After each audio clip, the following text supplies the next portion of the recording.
ഇന്ന് നമ്മൾ ഡീൽ ചെയ്യാൻ പോകുന്നത് ഫസ്റ്റ് മോഡ്യൂളിലെ സെക്കൻഡ് ടോപ്പിക്കാണ്.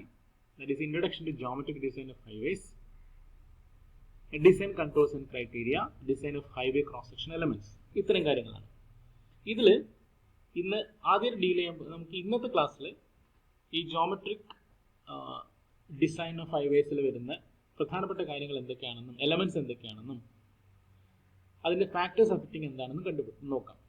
അതോടൊപ്പം തന്നെ ഈ third topic design of highway cross section elements, അതിന്റെ 1-2 പോയിന്റ്സും കൂടി പറയാം. ബാക്കി നമുക്ക് നെക്സ്റ്റ് ക്ലാസ്സിൽ ഡിസ്കസ് ചെയ്യാം. ഓക്കെ, അപ്പോൾ ഒരു ജോമെട്രിക് ഡിസൈൻ ഓഫ് ഹൈവേസിൽ എന്താണ് ജോമെട്രിക് ഡിസൈൻ, അല്ലെങ്കിൽ എന്താണ് അതുകൊണ്ട് ഉദ്ദേശിക്കുന്നത്, എന്താണ് അതിന്റെ ആവശ്യം എന്ന് നോക്കാം. അപ്പോൾ ജോമെട്രിക് ഡിസൈൻ നമ്മൾ കഴിഞ്ഞ ദിവസം പറഞ്ഞിട്ടുണ്ടായിരുന്നു. ജോമെട്രിക് ആയിട്ടുള്ള കുറച്ച് കാര്യങ്ങൾ, അതായത് വിഡ്ത്ത്, റേഡിയസ്, ഇങ്ങനത്തെ കാര്യങ്ങളൊക്കെയാണ് ഒരു ജോമെട്രിക് ഡിസൈൻ എന്ന് ജോമെട്രിക്കലി വരുന്ന ഫാക്ടേഴ്സ് എന്ന് പറയുന്നത്. അത് എന്തിനാണ് ഡിസൈൻ ചെയ്യുന്നത്? അത് ഡിസൈൻ ചെയ്താൽ മാത്രമേ മാക്സിമം നമുക്ക് ഇഫക്റ്റീവ് ആയിട്ടുള്ള അല്ലെങ്കിൽ ഒരു ഓപ്റ്റിമൽ എഫിഷ്യൻസിയിൽ വണ്ടി ഓപ്പറേറ്റ് ചെയ്യാൻ പറ്റുള്ളൂ, അല്ലെങ്കിൽ റോഡിൽ ഓപ്പറേഷൻസ് നടക്കുള്ളൂ. സോ ഈ ഒരു ഫാക്ടേഴ്സ് എല്ലാം വളരെ ഇമ്പോർട്ടൻ്റ് ആയിട്ട് അല്ലെങ്കിൽ വളരെ എഫിഷ്യൻ്റ് ആയിട്ട് ഡിസൈൻ ചെയ്യേണ്ടത് ആവശ്യമാണ്. So what are the geometric design? It deals with the dimensions and layout of the visible features of the highway, such as alignment, side distance, intersections. ഇതൊക്കെയാണ് പ്രധാനമായിട്ടുള്ള എലമെന്റ്സ് എന്ന് പറയുന്നത്. എലമെന്റ്സിൽ പ്രധാന എലമെന്റ്സ് എന്ന് പറയുന്നത് ക്രോസ് സെക്ഷൻ എലമെന്റ്സ് ഉണ്ട്, sight distance consideration. ഈ cross section elements എന്നുള്ളത് നമ്മൾ പറഞ്ഞിരുന്നു. വിഡ്ത്ത് വരും, ഷോൾഡറിന്റെ എത്ര ഷോൾഡർ വേണം, ലൈൻ വിഡ്ത്ത് എത്രയാണ്, എത്ര ലൈൻസ് പ്രൊവൈഡ് ചെയ്യണം, ഇതൊക്കെയാണ് ക്രോസ് സെക്ഷൻ എലമെന്റ്സ് എന്ന് പറയുന്നത്. Then sight distance consideration. കഴിഞ്ഞ ക്ലാസ്സിൽ പറഞ്ഞിട്ടുണ്ടായിരുന്നു സൈഡ് ഡിസ്റ്റൻസിന്റെ ആവശ്യകത, അല്ലെ? ബ്രേക്ക് ചെയ്യുന്ന സമയത്ത് ഒരു മിനിമം സൈഡ് ഡിസ്റ്റൻസിന്റെ ഉണ്ടെങ്കിൽ മാത്രമേ സേഫ് ആയിട്ട് സ്റ്റോപ്പ് ചെയ്യാൻ പറ്റുള്ളൂ. അപ്പോൾ അവിടെ സ്റ്റോപ്പിംഗ് സൈഡ് ഡിസ്റ്റൻസ് എന്നൊരു കണ്ടീഷൻ പറഞ്ഞു, ഓവർടേക്കിംഗ് സൈഡ് ഡിസ്റ്റൻസ് പറഞ്ഞു. So these are the sight distance considerations. അപ്പൊ ഇങ്ങനെ ഡിഫറെന്റ് ഫാക്ടേഴ്സിനെ നമ്മൾ മാക്സിമം എഫിഷ്യന്റ് ആയിട്ട് പ്ലാൻ ചെയ്യുന്നതാണ് ജോമെട്രിക് ഡിസൈൻ എന്ന് പറയുന്നത്. ഇനി ഈ ഫാക്ടേഴ്സിന്റെ ഡിസൈനിനെ ബാധിക്കുന്ന കാര്യങ്ങൾ എന്തൊക്കെയായിരിക്കും? റോഡ് യൂസറിന്റെ പ്രോപ്പർട്ടി ഇതിന് അല്ലെങ്കിൽ ക്യാരക്ടറിസ്റ്റിക്സ് ഇതിനെ ബാധിക്കും. റോഡ് യൂസർ എന്ന് പറയുന്നത് ഹ്യൂമൻ ബിഹേവിയർ ആണ്, അല്ലെങ്കിൽ ആളുകളുടെ ബിഹേവിയർ. അതിൽ എന്തൊക്കെ വന്നേക്കാം? അവരുടെ എക്സ്പീരിയൻസ് ഒരു ഫാക്ടർ ആവാം, അല്ലെങ്കിൽ അവരുടെ സൈക്കോളജി ഒരു ഫാക്ടർ ആവാം. പിന്നെ ഉള്ളത് vehicle characteristics, braking efficiency, power, traffic characteristics, അവിടെ ഉണ്ടാകുന്ന speed, traffic number of volume, number of vehicles, ഇതെല്ലാം ഇതിനെ ബാധിക്കുന്ന വേറൊരു ഫാക്ടറാണ്. അപ്പോൾ anyway the main objective of the highway design is to provide the maximum efficiency and comfort in traffic operation. Maximum efficient ആയിരിക്കണം, comfort ഉണ്ടായിരിക്കണം, അതേ സമയത്ത് മിനിമം കോസ്റ്റും മാക്സിമം സേഫ്റ്റി. ആ രീതിയിൽ ഈ എലമെന്റ്സിനെ എല്ലാം പ്ലാൻ ചെയ്ത് ഡിസൈൻ ചെയ്യുന്നതിനാണ് ജോമെട്രിക് ഡിസൈൻ എന്ന് പറയുന്നത്. ഓക്കെ, അപ്പൊ ഇവിടെ പ്രധാനപ്പെട്ട എലമെന്റ്സ് നമ്മൾ നേരത്തെ ലിസ്റ്റ് ചെയ്തിട്ടുണ്ടായിരുന്നത് cross section elements. Cross section elements എന്ന് പറയുന്നത് വിഡ്ത്ത്, ക്യാമ്പർ എന്ന് പറയുന്നത് എന്താ? സെൻട്രൽ പോർഷന് കുറച്ച് ഹൈറ്റ് കൂടുതലുണ്ടാവും. അതെന്തിനാ ചെയ്യുന്നത്? രണ്ട് സൈഡിലേക്ക് വെള്ളം ഒലിച്ചു പോകാൻ വേണ്ടിയിട്ട്. Then another factor is surface characteristics, റോഡിലെ അൺഈവൻനെസ്, ഫ്രിക്ഷൻ, ഇതൊക്കെയാണ് ക്രോസ് സെക്ഷൻ എലമെന്റ്സ് എന്ന് പറയുന്നത്. പിന്നെ സൈഡ് ഡിസ്റ്റൻസ് കൺസിഡറേഷനെ പറ്റി പറയുകയാണെങ്കിൽ നമ്മൾ നേരത്തെ പറഞ്ഞത് തന്നെ സേഫ്റ്റി മൂവ്മെന്റ് ഓഫ് ദ വെഹിക്കിളിന് ഉപയോഗിക്കുന്നതാണ്. ഇതിന് ഹൊറിസോണ്ടൽ അലൈൻമെന്റ് ഡീറ്റെയിൽസ്, ഹൊറിസോണ്ടൽ ആയിട്ടുള്ള അലൈൻമെന്റിൽ റേഡിയസ് ഓഫ് ദ കർവ് ഉണ്ടാവും, സൂപ്പർ എലിവേഷൻസ് ഉണ്ടാവും, extra widening of the curves, ഇത്തരം ഫാക്ടേഴ്സ് ആണ് അവിടെ വരുന്നത്. അതേപോലെ തന്നെ വെർട്ടിക്കൽ അലൈൻമെന്റിൽ എന്ന് പറയുന്നത് കയറ്റവരക്കങ്ങൾ, വളവുകൾ, കയറ്റത്തിൽ ഉണ്ടാവുന്ന ആ ഒരു വളവൊക്കെ വെർട്ടിക്കൽ കർവ്സ് എന്ന് പറയും. ദെൻ ഇന്റർസെക്ഷൻ എലമെന്റ്സ്, ജംഗ്ഷൻസ് വേണോ, ഫ്ലൈ ഓവേഴ്സ് വേണോ, അങ്ങനെ ഇങ്ങനത്തെ കാര്യങ്ങളൊക്കെ design. So these are the elements that is affecting the, അല്ലെങ്കിൽ ജോമെട്രിക് ഡിസൈനിൽ വരുന്ന എലമെന്റ്സ് എന്ന് പറയുന്നത് ഇതാണ്. ക്ലിയർ ആണല്ലോ? Elements of A geometric highway എന്ന് പറയുന്നത് ഇത്രയും കാര്യങ്ങളാണ്. ഇതിൽ ഓരോന്നിന്റെയും ഡീറ്റെയിൽസ് നമുക്ക് ഇനി നോക്കാം. ഇനി അടുത്ത് വരുന്നൊരു point design controls and criteria, അല്ലെങ്കിൽ factors influencing the geometric design. അപ്പൊ ഇവിടെ നമ്മൾ എലമെന്റ്സ് ആണ് പഠിക്കണം. These are the which is dealing with the geometric design of highways, and here this is the factors that is affecting the geometric design. ഓരോന്ന് എന്തൊക്കെയാണെന്ന് നോക്കാം. ആദ്യം തന്നെ ഡിസൈൻ സ്പീഡിനെ പറ്റി നോക്കാം. ഡിസൈൻ സ്പീഡ് എന്ന് പറയുന്നത് ഓരോ റോഡും നമ്മൾ പ്ലാൻ ചെയ്യുന്ന സമയത്ത് ആ റോഡിൽ ഒരു മിനിമം സ്പീഡ് എന്തായാലും വേണം. ഇപ്പൊ നാഷണൽ ഹൈവേ നമുക്കറിയാം 80 km/h സ്പീഡ് പറയുന്നത് ഡിസൈൻ സ്പീഡാണ്.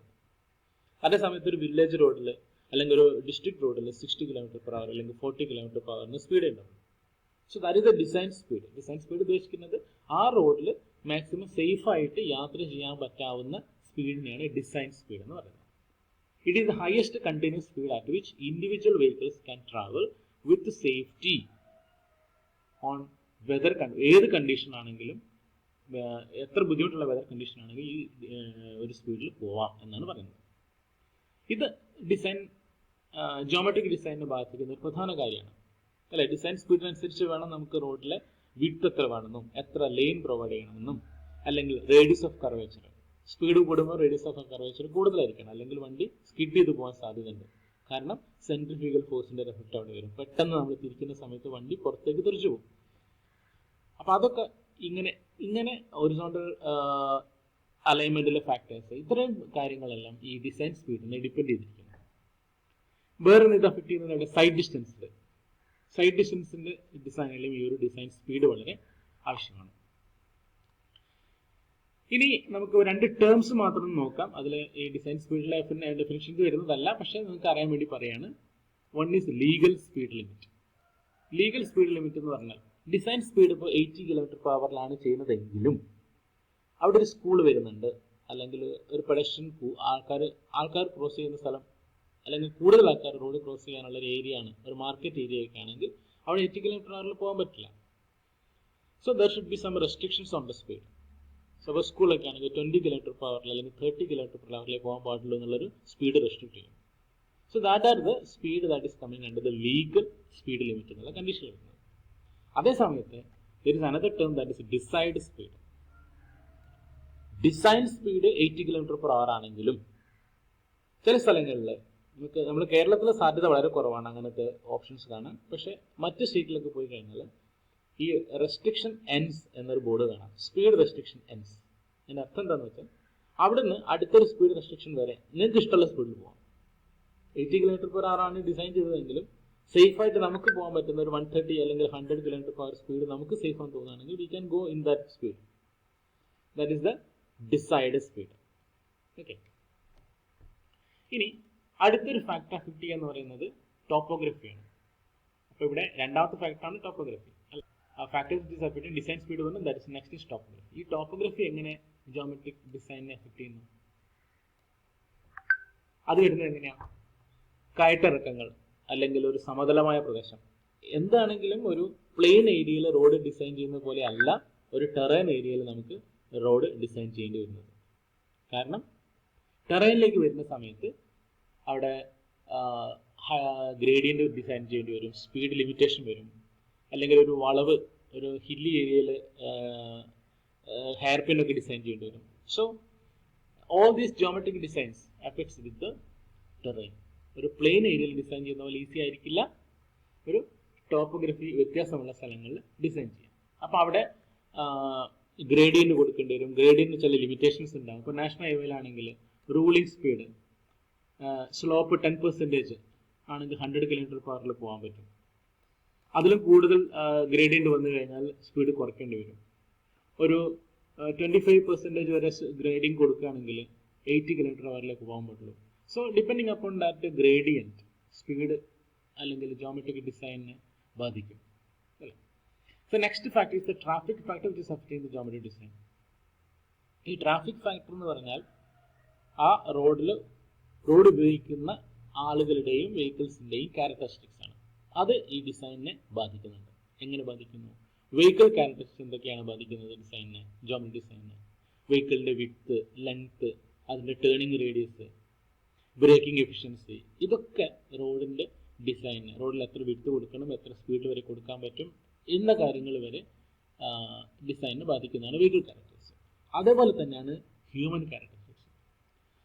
പ്രധാനമായിട്ടും ഈ വ്യക്തിയുടെ സൈക്കോളജിക്കൽ അല്ലെങ്കിൽ മെൻ്റൽ ക്യാരക്ടറിസ്റ്റിക്സ്, അയാളെ ഫിസിക്കൽ ക്യാരക്ടറിസ്റ്റിക്സ്, ഇതൊക്കെ ഈ ജിയോമെട്രിക് ഡിസൈനെ ബാധിക്കുന്നതാണ്. പ്രത്യേകിച്ചും റോഡിലെ പെഡസ്ട്രിയൻസിൻ്റെ അവരുടെ ബിഹേവിയറൽ ആസ്പെക്ട് റോഡ് ഡിസൈനെ കാര്യമായിട്ട് ബാധിക്കുന്നതാണ്. Next factor that is affecting the geometric design is the design hourly volume and capacity. റോഡിൻ്റെ എത്രത്തോളം വണ്ടികൾ അതിൽ വരാൻ സാധ്യതയുണ്ട് നമുക്കറിയാം ഇപ്പോഴത്തെ റോഡുകളെല്ലാം വളരെ ഹൈലി ജാമായി മാറുകയാണ്. കാരണം റോഡിന്റെ കപ്പാസിറ്റി എന്ന ടേം അവിടെ പറയുന്നുണ്ട് അല്ലേ. Number of vehicles on the road, അതാണ് വോളിയം എന്ന് പറയുന്നത്. അപ്പോൾ വോളിയം കൂടുന്നതിനനുസരിച്ച് റോഡിന്റെ വിഡ്ത്തും കപ്പാസിറ്റിയും കൂട്ടേണ്ടി വരും, അല്ലെങ്കിൽ നമ്പർ ഓഫ് ലൈൻസ് കൂട്ടേണ്ടി വരും. സിംഗിൾ ലൈൻ മതിയാവില്ല, ഡബിൾ ലൈൻ മതിയാവില്ല, 4 ലൈൻസ് 6 ലൈൻസ്, ആ രീതിയിലേക്ക് നമ്മൾ ഡിസൈൻ അല്ലെങ്കിൽ ഈ കപ്പാസിറ്റിക്ക് അനുസരിച്ച് ഡിസൈൻ ചെയ്യേണ്ടി വരും. സോ ഈ ഡിസൈൻ അവർലി വോളിയം എന്ന് പറയുന്നത് എന്താ വെച്ചാൽ, നമുക്ക് ഒരു ദിവസം ഏറ്റവും കൂടുതൽ വണ്ടികൾ വരുന്ന ഒരു പർട്ടിക്കുലർ അവറിനെയാണ് പീക്ക് അവർ എന്ന് പറയുന്നത്. പീക്ക് അവർ എന്ന് പറയുന്ന ഒരു സംഭവമുണ്ട്. അതായത് ഒരു ദിവസം ഏറ്റവും കൂടുതൽ വണ്ടികൾ വരുന്ന ഏതൊരു അവർ, അത് ചിലപ്പോൾ 9 മുതൽ 10 മണി വരെ ആവാം, അല്ലെങ്കിൽ 9:30 മുതൽ 10:30 വരെ ആവാം, അല്ലെങ്കിൽ ഒരു 10:25 മുതൽ 11:25 വരെ ആവാം. ഏതോ ഒരു ടൈമിലാണ് മാക്സിമം നമ്പർ ഓഫ് വെഹിക്കിൾസ് വരുന്നത്. That is the peak hour flow. അത് ദിവസത്തിൽ ഒരിക്കലേ ഉണ്ടാവുന്നുള്ളൂ. ആ പീക്ക് അവർ ഫ്ലോയുടെ കണക്കാക്കി നമുക്ക് റോഡ് ഡിസൈൻ ചെയ്താൽ അത് എക്കണോമിക്കൽ ആവില്ല. സപ്പോസ് ഒരു പീക്ക് അവർ ഫ്ലോ 100 വണ്ടികളാന്ന് വെച്ചു, ബാക്കി എല്ലാ സമയത്തും ഒരു 20-30 വണ്ടികൾ വരുന്നുള്ളൂ. ഈ ഒരു പർട്ടിക്കുലർ സമയത്ത് മാത്രമാണ് 100 വണ്ടികൾ വരിക എന്ന് പറഞ്ഞാൽ, നമ്മൾ ആ 100 വണ്ടിക്ക് വേണ്ടിയിട്ട് റോഡ് ഡിസൈൻ ചെയ്ത് കഴിഞ്ഞാൽ അത് എക്കണോമിക്കൽ അല്ല. So there should B another factor which is to be taken for the design, and that is known as a design hourly volume. അതൊരു ആവറേജ് നോക്കിയിട്ട് എടുക്കുന്ന ഒരു സാധനമാണ് ഡിസൈൻ hourly volume എന്ന് പറയുന്നത്. ആ ഡിസൈൻ hourly വോളിയത്തിനനുസരിച്ചായിരിക്കണം പിന്നെ റോഡിന്റെ വിഡ്ത്തും കാര്യങ്ങളൊക്കെ ഡിസൈൻ ചെയ്യുന്നത്. ഓക്കെ, നെക്സ്റ്റ് ഫാക്ടർ എന്ന് പറയുന്നത് എൻവയോൺമെന്റൽ ഫാക്ടേഴ്സ്. എൻവയോൺമെന്റൽ ഫാക്ടേഴ്സിലും അതർ ഫാക്ടേഴ്സ്. എസ്തെറ്റിക്, റോഡിന്റെ ഭംഗി, അത് നമ്മളെ റോഡിന്റെ ഡിസൈനെ ബാധിക്കുന്നുണ്ട്. ഇത് ലാൻഡ്സ്കേപ്പിംഗ്, രണ്ട് സൈഡിലും നല്ല ചെടികളൊക്കെ വെച്ച് പിടിപ്പിച്ച് അങ്ങനെ രീതിയിലൊക്കെ ആണെങ്കിൽ അതിനനുസരിച്ച് വേണം റോഡിന്റെ ഡിസൈൻ ചെയ്യാൻ. ദെൻ എയർ പൊല്യൂഷൻ, അത് ഒരു ഫാക്ടറാണ്. എയർ പൊല്യൂഷൻ എന്ന് പറയുമ്പം ഹൈലി പോപ്പുലേറ്റഡ് ഏരിയ, അപ്പോൾ ഡൽഹിയിലൊക്കെ എയർ പൊല്യൂഷൻ, വണ്ടികളുടെ എണ്ണം വല്ലാണ്ട് കൂടുന്ന സമയത്ത് എയർ പൊല്യൂഷൻ വരുന്നുണ്ട്. അപ്പോൾ അവിടെ ചിലപ്പോൾ വണ്ടികളുടെ എണ്ണം റെസ്ട്രിക്റ്റ് ചെയ്യേണ്ടി വന്നേക്കാം, അല്ലെങ്കിൽ വണ്ടികളുടെ എണ്ണം റെസ്ട്രിക്ട് ചെയ്യാനുള്ള ഒരു പ്രധാന ഒരു കാര്യം എന്ന് പറയുന്നത് വിഡ്ത്ത് കുറയ്ക്കുക, അല്ലെങ്കിൽ സൗകര്യങ്ങൾ കുറച്ചാൽ ചിലപ്പോൾ ആൾക്കാർ അതിൽ യൂസ് ചെയ്യുന്നത് കുറയും. അപ്പോൾ അതൊരു ഫാക്ടറാണ്. ഇത് നോയ്സ് പൊല്യൂഷൻ. ഒക്കെ നോയ്സ് പൊല്യൂഷനിലെ ബാധിക്കുന്ന ഒരു കാര്യം എന്ന് പറയുന്നത് ഈ റോഡിന്റെ റെഫറൻസിനനുസരിച്ച് നോയ്സ് വരും. ചില റോഡ് നിങ്ങൾക്കറിയാം, ചില റോഡുകൾ പോകുന്ന സമയത്ത് അണ്ടുലേഷൻ കാര്യങ്ങളും വണ്ടീൻ്റെ വലിയ ഹെവി ലോഡുള്ള വെഹിക്കിൾ പോകുന്ന സമയത്ത് ഭയങ്കര സൗണ്ട് വരും. ചെറിയ കാറിൽ പോകുമ്പോൾ അത്ര അറിയില്ല, വലിയ ഹെവി ലോഡ് ട്രക്സ് ഒക്കെ പോകുന്ന സമയത്ത് അതിൻ്റെ ആക്സിലൊക്കെ ഈ അണ്ടിലേഷനിൽ പോകുന്ന സമയത്ത് സൗണ്ടുകൾ വരും. അപ്പോൾ റോഡിൻ്റെ അതും ജോമെട്രിക് ഡിസൈൻ്റെ ഭാഗം തന്നെയാണ്, റോഡിൻ്റെ അണ്ടിലേഷൻ കുറയ്ക്കുക എന്നുള്ളത്. So anyway, these are the factors that is affecting the geometric design of the roads. ഇപ്പോൾ രണ്ട് കാര്യങ്ങൾ ഇപ്പോൾ പറഞ്ഞത് നമ്മൾ, ഒന്ന് ജോമെട്രിക് ഡിസൈനിലെ എലമെന്റ്സ് എന്താന്ന് പറഞ്ഞു. These are the elements. ഇനി അത് ജോമെട്രിക് ഡിസൈനിൽ നമ്മൾ ചെയ്യുമ്പോൾ ഡിസൈൻ ചെയ്യേണ്ട കുറെ പോയിന്റ്സ് ആണ് ഇതെല്ലാം. ഡിസൈൻ ചെയ്യപ്പെടുന്നത് ഇത്രയും കാര്യങ്ങളാണ്: cross section element, sight distance consideration, horizontal element, vertical element, intersection elements. ഇനി ഈ ഡിസൈനിനെ ബാധിക്കുന്ന ഫാക്ടേഴ്സ് എന്തൊക്കെയാണെന്ന് വെച്ചാൽ നമുക്ക് പറയാൻ പറ്റും, these are the different factors that is affecting the design of the cross section elements എന്ന് പറയും. ഓക്കെ, ഇനി ഒന്ന് രണ്ട് പോയിന്റ്സ് നമുക്ക് ഈ ഹൈവേ ക്രോസ് സെക്ഷൻ എലമെന്റ്സിനെ പറ്റിയിട്ടുള്ള കുറച്ച് പോയിന്റ്സ് ഒന്ന് ഡിസ്കസ് ചെയ്ത് നോക്കാം. ഹൈവേ ക്രോസ് സെക്ഷൻ എലമെന്റ്സിൽ നേരത്തെ നമ്മൾ പറഞ്ഞിരുന്നു, ലിസ്റ്റ് ചെയ്തിട്ടുണ്ടായിരുന്നു, these are the different elements. അതിൽ ക്രോസ് സെക്ഷൻ എലമെന്റ്സ് മാത്രം നമുക്ക് ഒന്ന് രണ്ട് പോയിന്റ്സ് മാത്രം ജസ്റ്റ് ഒന്ന് ഇപ്പോൾ ഈ ഒരു ടോപ്പിക്കിൽ കവർ ചെയ്യാം. ഓക്കെ, ഇനി ഹൈവേ ക്രോസ് സെക്ഷൻ എലമെന്റ്സ്. ഈ ഹൈവേ ക്രോസ് സെക്ഷൻ എലമെന്റ്സ് എന്ന് പറയുന്നത് ഇത്രയും ഹൈവേ ക്രോസ് സെക്ഷൻ എലമെന്റ്സ് ഉണ്ട്. അതിൽ പേയ്മെന്റ് സർഫസ് ക്യാരക്ടറിസ്റ്റിക്സ് വരുന്നുണ്ട്. പേയ്മെന്റ് സർഫസ് ക്യാരക്ടറിസ്റ്റിക്സ് എന്ന് പറയുന്നത് പേയ്മെന്റിന്റെ ക്യാരക്ടറിസ്റ്റിക്സ്. അതിൽ ഫ്രിക്ഷൻ വരാം. ഫ്രിക്ഷൻ എന്ന് പറയുന്നത് അറിയാലോ നമുക്ക്. അപ്പോൾ പേയ്മെന്റിൽ ഒരു ഫ്രിക്ഷൻ സഫീഷ്യന്റ് ഉണ്ടെങ്കിൽ മാത്രമേ അത് നമുക്ക് വണ്ടികൾ നിർത്താനും ബ്രേക്ക് ചെയ്യുമ്പോൾ ഒരു ബ്രേക്കിംഗ് എഫിഷ്യൻസി കിട്ടണമെങ്കിൽ ഫ്രിക്ഷൻ ആവശ്യമാണ്. പിന്നെ ഒരു ഫാക്ടർ എന്ന് പറയുന്നത് ലൈറ്റ് റിഫ്ലക്റ്റിംഗ് ക്യാരക്ടറിസ്റ്റിക്സ് ആണ് പേയ്മെന്റിന്റെ. പിന്നെ പേയ്മെന്റിന്റെ അണ്ടുലേഷൻസ്, ലെവൽ അല്ലാതിരിക്കുന്ന അവസ്ഥ. അപ്പോൾ ഇതാണ് പേയ്മെന്റ് സർഫസ് ക്യാരക്ടറിസ്റ്റിക്സ് എന്ന് പറയുന്നത്. ഇനി ക്യാമ്പർ അല്ലെങ്കിൽ ക്രോസ് സ്ലോപ്പ് എന്ന് പറയുന്നത് റോഡിൽ സെൻറ്റർ പോർഷൻ കുറച്ച് ഹൈ ആയിട്ട് കൊടുക്കും. ഡീറ്റെയിൽസ് നമുക്ക് പിന്നെ ഓരോന്നിൻ്റെ ഡീറ്റെയിൽസ് പിന്നെ നമുക്ക് നോക്കാം. അപ്പോൾ ജസ്റ്റ് ആദ്യം ലിസ്റ്റ് മാത്രം നോക്കാം. Next is the carriage way അല്ലെങ്കിൽ width of the pavement. Number of ലെയിൻസിനനുസരിച്ചായിരിക്കും വിഡ്ത്ത് ഡിസൈഡ് ചെയ്യുന്നത്. ദെൻ മീഡിയൻ അല്ലെങ്കിൽ ട്രാഫിക് സെപ്പറേറ്റേഴ്സ്. കുറേ വെഹിക്കിൾസ് പോകുന്നൊരു റോഡാണെങ്കിൽ ചിലപ്പോൾ 2 ലൈനിനെ സെപ്പറേറ്റ് ചെയ്യും മീഡിയൻ ഉപയോഗിച്ചിട്ട്. പിന്നെ കേർബ്സ് എന്ന് പറയുന്നത് റോഡിൻ്റെ സൈഡിൽ ഫുട്പാത്തും തമ്മിലുള്ളൊരു ചെറിയൊരു ഹൈറ്റ് ഡിഫറൻസ് ഉണ്ട്, അതിനാണ് കേർബ് എന്ന് പറയുന്നത്. പിന്നെ ഫോർമേഷൻ അല്ലെങ്കിൽ റോഡ് വേ വിഡ്ത്ത്, മൊത്തം റോഡിൻ്റെ വിഡ്ത്ത്. പിന്നെ right of way and land width, മൊത്തം ലാൻഡിൻ്റെ വിഡ്ത്ത്. നമ്മൾ ക്രോസ് സെക്ഷനിൽ കാണിച്ചിട്ടുണ്ടായിരുന്നു ഇത്തരം സാധനങ്ങൾ അല്ലേ. ബിൽഡിംഗ് ലൈൻ, കൺട്രോൾ ലൈൻ, ഇതൊക്കെ നമ്മൾ അതിൽ കാണിച്ചിട്ടുണ്ടായിരുന്നു. പിന്നെ റോഡ് മാർജിനിൽ എന്തൊക്കെ വരുന്നുണ്ട്, ഇത്രയും കാര്യങ്ങൾ റോഡ് മാർജിനിൽ വരുന്നുണ്ട്. അപ്പോൾ ഇത് ഓരോ നമുക്ക് ഡീറ്റെയിൽസ് ആയി നോക്കണം. അപ്പോൾ ഇവിടെ യൂണിവേഴ്സിറ്റിക്ക് നിങ്ങൾക്ക് ക്വസ്റ്റ്യൻ വരാൻ സാധ്യത ഉള്ളത് list out the cross section elements that will be affecting the design of geometric design എന്ന് ചോദിച്ചാൽ നിങ്ങൾക്ക് ഇത്രയും കാര്യങ്ങൾ ലിസ്റ്റ് ചെയ്യണം.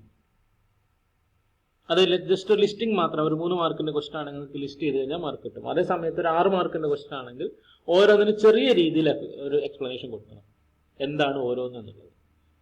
പിന്നെ ഒരു എസ്എ ക്വസ്റ്റൻ ആയിട്ട് ചോദിക്കാവുന്നത് what are the pavement surface characteristics explain in detail. ആ ഒരു 7 മാർക്കിന്റെ ക്വസ്റ്റൻ ആണെങ്കിൽ ആ പേയ്മെന്റ് സർഫസ് ക്യാരക്ടറിസ്റ്റിക്സ് വരുന്ന എല്ലാ ഇൻഡിവിജ്വൽ ടേംസിനെയും പറ്റി കൂടുതലായിട്ട് എക്സ്പ്ലെയിൻ ചെയ്യണം. അങ്ങനെ ഓരോന്നിലും ആ രീതിയിലുള്ള എക്സ്പ്ലനേഷൻ ചോദിച്ചേക്കാം. So we will see what are the different highway cross section elements that is affecting in the geometric design. ഒന്നാമത്തത് പേയ്മെന്റിന്റെ സർഫസ് ക്യാരക്ടറിസ്റ്റിക്സ് ആണ്. ഈ പേയ്മെന്റ് സർഫസ് ക്യാരക്ടറിസ്റ്റിക്സിനെ ഡിസൈഡ് ചെയ്യുന്ന ഫാക്ടേഴ്സ് എന്ന് പറയുന്നത് മെറ്റീരിയൽസ്, അതിന്റെ കൺസ്ട്രക്ഷൻ ഉണ്ടാക്കുന്ന മെറ്റീരിയൽസ് അതിനെ ബാധിക്കുന്നുണ്ട്. പിന്നെ ട്രാഫിക് വോളിയം, അതിനനുസരിച്ച് ഈ പേയ്മെന്റിലെ ക്യാരക്ടറിസ്റ്റിക്സ് ചിലപ്പോൾ വ്യത്യാസം വന്നേക്കാം. പിന്നെ സോയിൽ സബ്ഗ്രേഡ്, മണ്ണിനനുസരിച്ച് എവിടെയാണ് റോഡ് ഉണ്ടാക്കി അവിടുത്തെ മണ്ണിന്റെ പ്രോപ്പർട്ടിക്ക് അനുസരിച്ച് അതിൽ പ്രോപ്പർട്ടിയിൽ വ്യത്യാസം, പേയ്മെന്റ് സർഫസിൽ ക്യാരക്ടറിസ്റ്റിക്സ് വ്യത്യാസം വന്നേക്കാം. പിന്നെ ക്ലൈമാറ്റിക് കണ്ടീഷൻ, മഴക്കാലത്തും വേനൽക്കാലത്തും ഉണ്ടാകുന്ന വ്യത്യാസങ്ങൾ.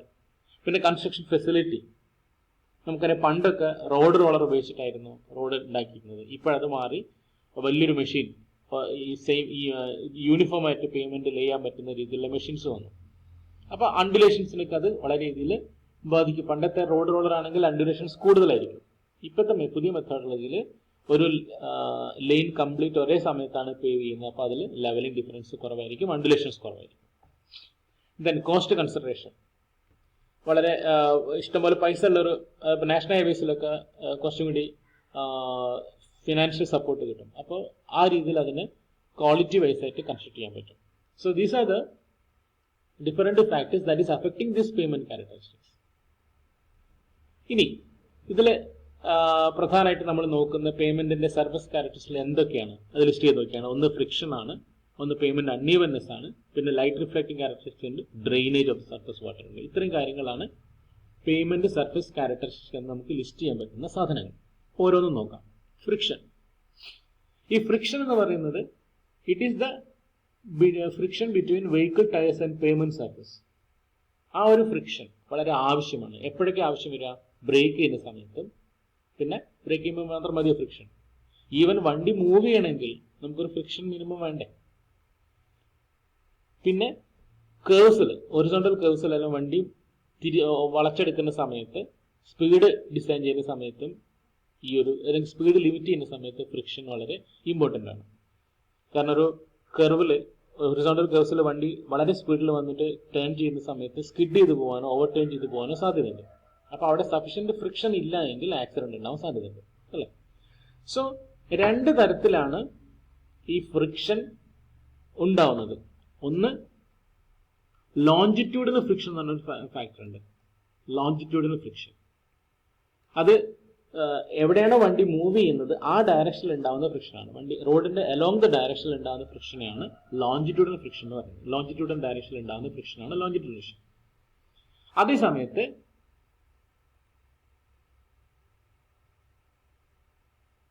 അതേസമയത്ത് ലാറ്ററൽ ഡയറക്ഷനിൽ ഉണ്ടാകുന്ന ഫ്രിക്ഷനാണ് ലാറ്ററൽ ഫ്രിക്ഷൻ എന്ന് പറയുന്നത്.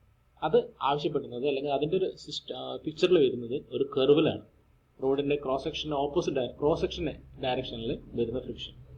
അപ്പം 2 തരത്തിലുള്ള ഫ്രിക്ഷൻ വരുന്നത്. ലോഞ്ചിറ്റ്യൂഡൽ ഫ്രിക്ഷൻ ഉണ്ട് along the length, cross section friction അല്ലെങ്കിൽ ലാറ്ററൽ ഫ്രിക്ഷൻ എന്ന് പറയുന്നത് അക്രോസ് ദ ക്രോസ് സെക്ഷൻ.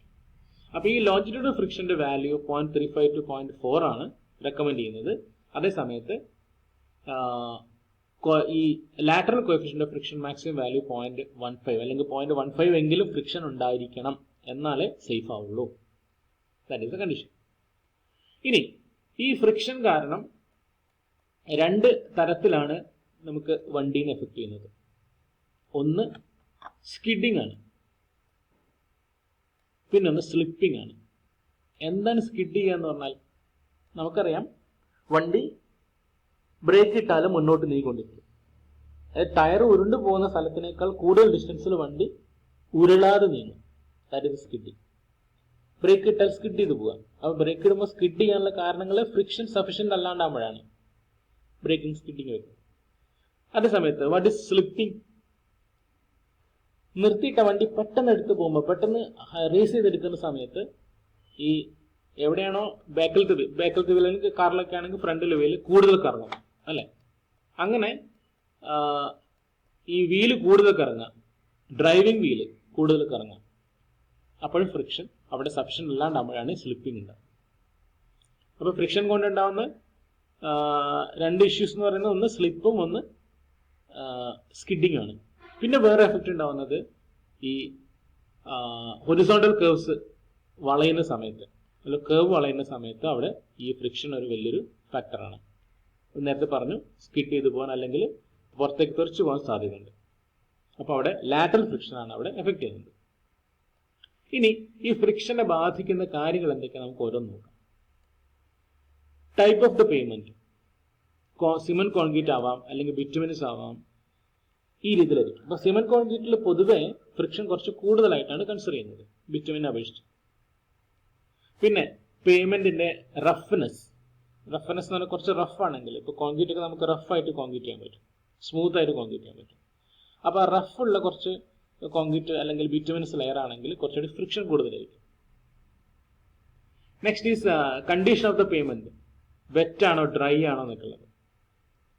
ഈ വെറ്റ് പേയ്മെന്റിൽ എന്താ സംഭവിക്കുന്നത് നമ്മൾ ശ്രദ്ധിച്ചിട്ടുണ്ടോ? അവിടെ ഒരു വാട്ടർ ഫിലിം ഫോം ചെയ്യും അല്ലെ. അതിന് പറയുന്ന പേരാണ് hydroplaning, layer of water between the tyre and road. അപ്പൊ ഈ വാട്ടർ ഫിലിം ഫോം ചെയ്ത് കഴിഞ്ഞാൽ ഫ്രിക്ഷൻ വല്ലാണ്ട് ടയറും റോഡും തമ്മിലുള്ള ഡയറക്റ്റ് കോണ്ടാക്ട് കുറയും. ആ സമയത്ത് അവിടെ ഒരു ഡൈനാമിക് ഹൈഡ്രോപ്ലെയിനിങ് എന്നൊരു എഫക്റ്റ് വരും. ഈ വെഹിക്കിളിന്റെ ടയർ ഈ വെള്ളത്തിന്റെ ഫ്ലോ ഈ ഫിലിമിന്റെ മുകളിൽ നിന്നങ്ങോട്ട് സ്ലിപ്പ് ചെയ്തു, tyre lifted from the runway, കുറച്ച് പൊങ്ങിയിട്ട് ഉണ്ടാവുക ആ സമയത്ത്. അപ്പൊ അത് കുറയ്ക്കാൻ വളരെ ത്രെഡുള്ള പുതിയ ടയറൊക്കെ ആണെങ്കിൽ ഈ ഫിലിം അവിടെ ബ്രേക്ക് ആവും. അപ്പൊ കുറച്ചുകൂടി ഫ്രിക്ഷൻ ഉണ്ടാവും, ഒരു പിടുത്തുണ്ടാവും. അപ്പോൾ മഴക്കാലങ്ങളിൽ ഇതുപോലെ വാട്ടർ ഫിലിം ഫോം ചെയ്യുന്ന സമയത്ത് കോഎഫിഷ്യന്റ് ഓഫ് ഫ്രിക്ഷന്റെ വാല്യൂ വളരെ കുറവായിരിക്കും. അതേ സമയത്ത് വേനൽക്കാലത്ത് കോണ്ടാക്ട് ഉണ്ടാവും, അപ്പോൾ കോഎഫിഷ്യന്റ് ഓഫ് ഫ്രിക്ഷൻ കൂടുതലായിരിക്കും. മനസ്സിലായല്ലോ? So that is a condition. Wet ആണോ ഡ്രൈ ആണോ അങ്ങനെ, അല്ലെങ്കിൽ ഒരു ഓയിൽ സ്പിൽ ചെയ്തിട്ടുണ്ടെങ്കിൽ അവിടെയൊക്കെ, അല്ലെങ്കിൽ ചളി ഉണ്ടെങ്കിൽ, മണ്ണുണ്ടെങ്കിൽ, ഡ്രൈ സാൻഡ് ഉണ്ടെങ്കിൽ ഒക്കെ കോഎഫിഷ്യന്റ് ഓഫ് ഫ്രിക്ഷൻ വാല്യൂ കുറയും. അപ്പോൾ സ്കിഡിങ്ങോ അല്ലെങ്കിൽ സ്ലിപ്പിങ്ങോ ഒക്കെ ഉണ്ടാവാൻ സാധ്യതയുണ്ട്. രണ്ടാമത് type and condition of the tyre. പുതിയ ടയറാണ്, ഗ്രിപ്പുള്ള അല്ലെങ്കിൽ ട്രെഡ്സ് ഉള്ള ടയറാണെങ്കിൽ അത് നല്ലൊരു ഫ്രിക്ഷൻ അവിടെ പ്രൊവൈഡ് ചെയ്യും, പ്രത്യേകിച്ചും മഴക്കാലങ്ങളിൽ. അതേസമയത്ത് വേനൽക്കാലത്ത് ഒരു ചെറിയൊരു വ്യത്യാസമുള്ളത്, ഈ മൊട്ട ടയർ കണ്ടിട്ടുണ്ടാവില്ലേ, മൊട്ട ടയറിന്റെ കോണ്ടാക്ട് ഏരിയ കൂടുതലായിരിക്കും, റോഡുമായിട്ട് കോണ്ടാക്ട് ഏരിയ കൂടുതലായിരിക്കും. അപ്പൊ വേനൽക്കാലത്ത് കുറച്ചുകൂടി ഒരു ഫ്രിക്ഷൻ ഉണ്ടാവുന്നത് മൊട്ട ടയറിനത്തെ അധികം ഗ്രിപ്പിൽ അധികം കട്ടയില്ലാത്ത ടയർ അല്ലെങ്കിൽ ട്രെഡ്സ് ഇല്ലാത്ത ടയേഴ്സ് ആയിരിക്കും വേനൽക്കാലത്ത് കുറച്ചുകൂടി നല്ലതെന്ന് പറയും. പക്ഷെ അത് നമുക്ക് എപ്പോഴും അങ്ങനെ അതാണ് നല്ലതെന്ന രീതിയിൽ എടുക്കാനും പറ്റില്ല.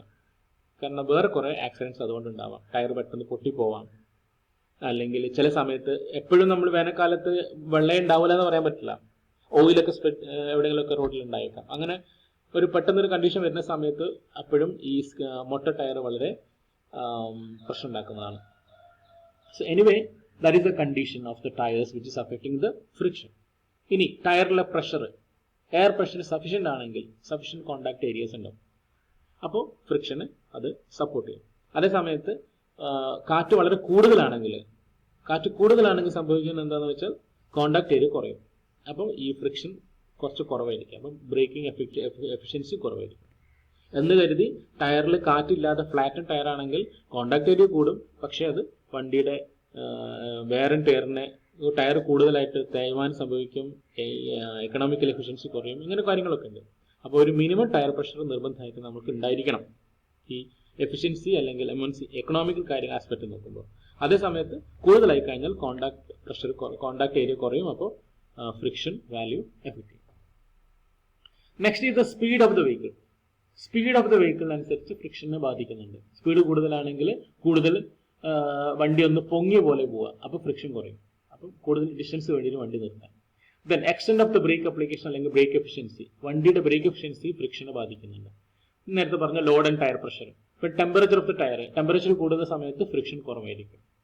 So these are the different factors that is affecting the friction and how they are affecting. നമ്മൾ പറഞ്ഞു കഴിഞ്ഞു. ഇനി രണ്ടാമത്തെ ഫാക്ടർ എന്ന് പറയുന്നത് പേയ്മെന്റ് അൺഈവൻനെസ് ആണ്. പേയ്മെന്റ് അൺഈവൻനെസ് എന്ന് പറയുന്നത് അതിൽ റോഡിൽ ഉണ്ടാവുന്ന അൺഡിലൂഷൻസ്, വണ്ടി പോകുമ്പോൾ ഇങ്ങനെ ഒരു ഇളക്കം വരിക, അതാണ് അൺഈവൻനെസ്. ഈ അൺഈവൻനെസ് വരുന്ന സമയത്ത് ഓപ്പറേറ്റിംഗ് സ്പീഡ് എഫക്ട് ചെയ്യും. അങ്ങനെ വെഹിക്കിളിന്റെ ഓപ്പറേഷൻ കോസ്റ്റിനെ ബാധിക്കും, കംഫർട്ടിനെ ബാധിക്കും, ഫ്യൂൽ കൺസംഷനെ ബാധിക്കും, വണ്ടി ടയറിന്റെ വെയർ ആൻഡ് ടയർ കൂടും, ഇങ്ങനെയൊക്കെയാണ്. അപ്പൊ ഈ അൺഈവൻനെസ് മെഷർ ചെയ്യാൻ ഉപയോഗിക്കുന്ന ഒരു മെഷീന്റെ പേരാണ് ബംപ് ഇന്റഗ്രേറ്റർ എന്ന് പറയും. This is the bump integrator. ഇവിടെ നോക്കുകയാണ് ബംപ് ഇന്റഗ്രേറ്റർ. ഈ ബംപ് ഇന്റഗ്രേറ്ററിൽ 1 കിലോമീറ്റർ റണ്ണിങ്ങിൽ ടോട്ടൽ എത്ര അൺഡുലേഷൻസ് ഉണ്ടാവും എന്നുള്ളത് ആഡ് ചെയ്ത് കൗണ്ട് ചെയ്തെടുക്കുന്നു. ഈ total count, total adding 250 centimetre per kilometre വരെ ആണെങ്കിൽ, ടോട്ടൽ അൺഡുലേഷൻസ് 1 കിലോമീറ്ററിൽ 250 സെന്റിമീറ്റർ വരെ ആണെങ്കിൽ it is almost satisfactory up to speed of about 100 kilometre per hour. 100 kilometre per hour വലിയ കുഴപ്പമില്ല എന്ന് പറയാം. അതേ സമയത്ത് 350 സെന്റിമീറ്റർ ഒക്കെ വന്നു കഴിഞ്ഞാൽ, 250 കൂടുതൽ വന്നാൽ ഈവൻ 50 കിലോമീറ്റർ പെർ അവർ പോകുമ്പോൾ തന്നെ സേഫ് കംഫർട്ടബിളിനെ വളരെയധികം ബാധിക്കും. വണ്ടി ഇങ്ങനെ കുലുങ്ങിക്കൊണ്ടിരിക്കും. Okay, so that is the pavement unevenness. പിന്നെ ഈ അൺഈവൻനെസ് എന്തുകൊണ്ടൊക്കെ അൺഈവൻനെസ് ഉണ്ടാവാം? ശരിയായ രീതിയിൽ കോമ്പാക്ട് ചെയ്തിട്ടില്ലെങ്കിൽ, ഈ ഫില്ല് ചെയ്ത റോഡിൽ അത് ശരിയായ രീതിയിലല്ല കോമ്പാക്ട് ചെയ്തതെങ്കിൽ അൺഈവൻനെസ് ഉണ്ടാവാം. പിന്നെ ഉപയോഗിക്കുന്നത് ഈ റോഡ് ഉണ്ടാക്കുന്ന സമയത്ത് ഉപയോഗിക്കുന്ന സബ് സർഫസിൽ ക്രിയേറ്റ് ചെയ്യുന്ന സമയത്ത് ഉണ്ടാക്കുന്നത് കുറെ പാറപ്പൊടി ഉപയോഗിക്കും, കുറെ കല്ല് ഉപയോഗിക്കും, കുറെ ബ്രിക്ക് ഉപയോഗിക്കും, കുറെ വേസ്റ്റ് കൊണ്ടിടും. ഇങ്ങനെയൊക്കെ ആകുന്ന സമയത്ത് ഡിഫറെന്റ് മെറ്റീരിയൽസ് ആകുമ്പോൾ അതിന്റെ സ്ട്രെങ്ത്തിലൊക്കെ വ്യത്യാസം വരും. അത് ഓൺ ദ ഗോ അത് പലതരത്തിലുള്ള അൺഡുലേഷൻസ് ക്രിയേറ്റ് ചെയ്യും. Then inferior payment material, quality ഇല്ലാത്ത മെറ്റീരിയൽസ് ഉപയോഗിക്കുമ്പോൾ അങ്ങനെ ഉണ്ടാവാം. Improper surface and sub surface drainage, വെള്ളം ഒഴിച്ചു പോകുന്ന സമയത്ത് ഉണ്ടാവുന്ന ചില പ്രശ്നങ്ങൾ. Then improper construction machinery, then poor maintenance. ഇത്രയാണ് ഈ അൺഈവൻസ് ഉണ്ടാവാനുള്ള കാരണങ്ങൾ. അടുത്ത പ്രോപ്പർട്ടിയാണ് ലൈറ്റ് റിഫ്ലക്റ്റിംഗ് ക്യാരക്ടറിസ്റ്റിക്സ്.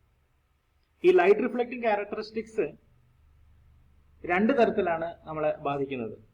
ഒന്ന് പകൽ വെളിച്ചത്തിലുള്ള ഡ്രൈവിങ്ങിനെയും ഒന്ന് രാത്രികാല ഡ്രൈവിങ്ങിനെയും. അതെങ്ങനെ ബാധിക്കുന്നു? പകലിൽ നമുക്ക് സൺലൈറ്റിന്റെ ഒരു ഗ്ലെയർ അടിക്കാൻ സാധ്യതയുണ്ട്. അത് ഡ്രൈവിങ്ങിനെ ഡിസ്കംഫർട്ട് ഉണ്ടാക്കും. അപ്പോൾ ഒരു കോൺക്രീറ്റ് സർഫസ് ആണെങ്കിൽ അല്ലെങ്കിൽ റിജിഡ് പേയ്മെന്റ് ആണെങ്കിൽ ഈ ഗ്ലെയർ കൂടുതലായിരിക്കും. അപ്പൊ ഐ സ്ട്രെയിൻ കൂടും ഡ്യൂറിങ് ബ്രൈറ്റ് സൺലൈറ്റ്. അതേ സമയത്ത് ബ്ലാക്ക് ടോപ്പ് ഉള്ള അല്ലെങ്കിൽ ഫ്ലെക്സിബിൾ പേയ്മെന്റ്സ്, സാധാരണ ടാറിട്ട റോഡിൽ പകല് ഓക്കെ ആയിരിക്കും, പക്ഷെ രാത്രി കാലങ്ങളിൽ ഉണ്ടാവുന്ന ചെറിയ പ്രശ്നം എന്ന് പറയുന്നത് വിസിബിലിറ്റി കുറവായിരിക്കും. അല്ലെ, മൊത്തം കറുത്ത് കിടക്കുന്ന സ്ഥലത്ത് നമുക്ക് ഈ ലൈറ്റ് ക്ലിയർ ആയിട്ട് കാണില്ല. ശരിക്കും റിഫ്ലക്ഷൻ കുറച്ചെങ്കിലും വേണമല്ലോ റോഡ് ശരിക്കും കാണാൻ വേണ്ടി. പിന്നെ അതേപോലെ തന്നെ മഴക്കാലങ്ങളിൽ ഈ ഫ്ലെക്സിബിൾ പേയ്മെന്റ്സിൽ ഈ റൈറ്റ് റിഫ്ലക്ഷൻ കൂടുതലായിരിക്കും രാത്രി കാലങ്ങളിൽ. കുറെ വാട്ടർ ഫിലിംസ് ഉള്ളത് കൊണ്ട് ഓപ്പോസിറ്റ് വരുന്ന വണ്ടികളുടെ ലൈറ്റിന്റെ ഗ്ലെയർ ഉണ്ടാവും. അതേ സമയത്ത് ഈ വാട്ടർ ഫിലിംസിൽ ലൈറ്റ് അടിച്ചിട്ടുണ്ടാവുന്ന അൺഈവൻസ് ഉണ്ട്. സോ ഇതൊക്കെയാണ് ഈ ലൈറ്റ് റിഫ്ലക്റ്റിംഗ് ക്യാരക്ടറിസ്റ്റിക്സിനെ ബാധിക്കുന്ന പ്രശ്നങ്ങൾ. അപ്പോൾ മഴക്കാലത്ത് ഈ ഫ്ലെക്സിബിൾ പേയ്മെന്റിൽ ഉണ്ടാവുന്ന ഈ ഇഷ്യൂ കുറയ്ക്കണമെങ്കിൽ റോഡിൽ ഒരിക്കലും വെള്ളത്തിന്റെ ലെയർ ഉണ്ടാവാനേ പാടില്ല. മഴ പെയ്താൽ അത് അപ്പം തന്നെ അത് ഡ്രെയിൻ ചെയ്ത് പോകണം. കുറച്ചെങ്കിലും അവിടെ വെള്ളം കെട്ടി നിൽക്കുന്ന ഒരു അവസ്ഥ ഉണ്ടെങ്കിൽ ഈ പറയുന്ന ലൈറ്റ് റിഫ്ലക്ഷൻ റിഫ്ലക്റ്റിംഗ് ക്യാരക്ടേഴ്സ് ഉണ്ടാവും, അൺഈവൻസ് ഉണ്ടാവും. So road pavement should be so perfect that there should not be any layer of water layer is not formed even for a second. ആ രീതിയിൽ വെള്ളം ഡ്രെയിൻ ചെയ്ത് പോകണം. So that is the light reflecting characteristics which is also affecting the geometric design. Okay, by this പ്രധാനപ്പെട്ട രണ്ട് points, ആദ്യത്തെ രണ്ട് points നമ്മൾ പറഞ്ഞു. ബാക്കി പോയിന്റ്സ് നമുക്ക് നെക്സ്റ്റ് ക്ലാസ് ഡിസ്കസ് ചെയ്യാം. Okay, by.